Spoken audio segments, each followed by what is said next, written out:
Hi, this is Ken from GrowerCoach.com. Today we're growing tomatoes. So there you go. This is a little tomato. They call it a plum tomato.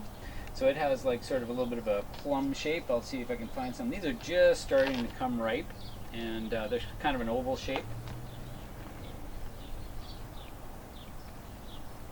Sort of an example. Sort of plum looking. Very nice little tomato. Just thousands. I like to grow them right up here beside the doorway. When I come home from work, I can eat a couple. In here, some early girl tomatoes.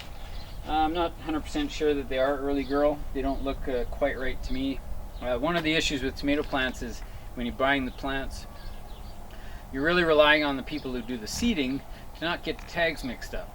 It happens all the time, and it's a sad thing. So I kind of think growing tomato plants, unless I actually buy the seed from a real reputable dealer, get my seed, plant it myself, that sometimes is the only way to be sure you're actually getting what you're getting.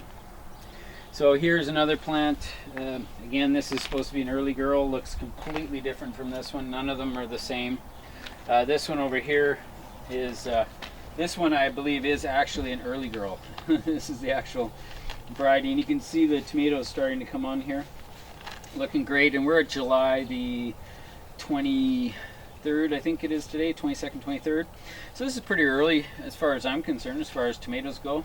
I like to just grow them up like this, grow them up onto my old back porch here. So it's just easy to pick them right out the back here. I have a little automatic water system, a little drip system in here, and I'll just pull one out for you. It's a little spray head that you can adjust, you can turn it, and it makes it bigger or smaller spray. And I just have it hooked into my system so that goes off about twice a day and just gives us a little spray over the surface of the soil.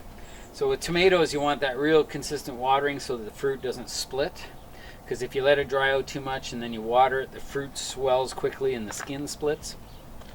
I'm growing them in pots here so that the earth is warm. I like to grow them in pots. I grow some in the ground as well, but the potted ones tend to just push a little faster. And I even use these black colored pots so they get nice and hot. But they need a lot of food when they're grown in pots. I could feed them pretty much every day. So I use a little bit of slow release fertilizer. Sometimes I give them a shot of fish fertilizer, kelp fertilizer. You can pretty much just feed them. And even though I've been feeding these quite a bit, they still look like they need more food. So that's the way it goes. So plants in pots need a lot of food, and the hotter it gets, the more food they need. And with all your vegetables, nice consistent water supply is the way to keep the fruit sweet and not splitting and cracking. Except for potatoes that don't like to be too wet. And garlic too, which I've discovered my garlic was too wet this year. So, you know, overwatering is not helpful on certain root crops. But yeah, that's basically it for today. Tomato plants are awesome, must have.